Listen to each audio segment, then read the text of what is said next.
again, because these Catholic podcasters, they hold the opinion that there is no such thing as a vocation to the single life. And they specifically use that term, the single life. And we're going to look at kind of what that means. But to say such a thing is entirely contrary to what the church has always taught, based on the words of our Lord from Matthew chapter 19, where he says, there are some who make themselves eunuchs for the kingdom of heaven. Let him who can accept it, accept it. So based on this teaching of our Lord, the church has always held from the very beginning that while marriage is good, the state of virginity or continence is superior to it, and that it is better and more blessed to remain in virginity or continence than to enter the married state. I'll give you this from the Roman Catechism, or the Catechism of Trent. This is the first paragraph in the Catechism's chapter on the sacrament of matrimony.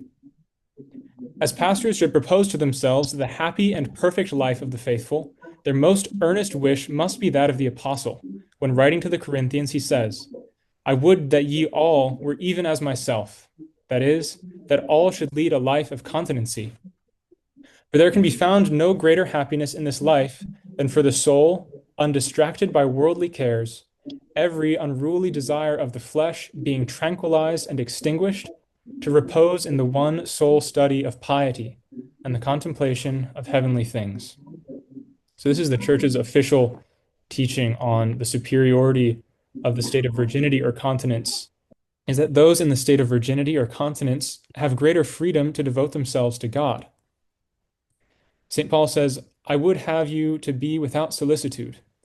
He that is without a wife is solicitous for the things that belong to the Lord, how he may please God. But he that is with a wife is solicitous for the things of the world, how he may please his wife, and he is divided. And then again, our Lord in Matthew chapter 19, there are eunuchs who have made themselves eunuchs for the kingdom of heaven.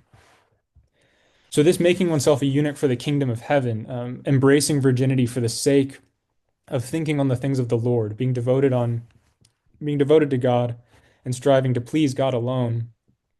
This is actually, as St. Thomas defines, the formal and essential elements of the virtue of virginity. So it's the whole reason why one would embrace the state of virginity or continence, and why that's important, we'll get to.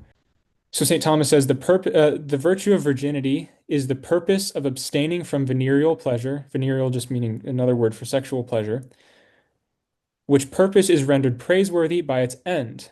That is, insofar as this is done in order to have leisure for divine things. So the whole purpose for the state of virginity, the single life, is to have leisure for divine things. Hear the angels standing of the infant in the straw. Ox is here and trembling stands, with the ass near God made man. See the shepherds kneeling, God in flesh revealing. Here, yes, here, now, really, truly dear. Mary is mother, loves him with her singing. Choirs of the angels, tuneful praise are bringing. Hear the angels standing of the infant in the straw. Ox is here and trembling stands, with the ass near God made man. See the shepherds kneeling, God with flesh revealed.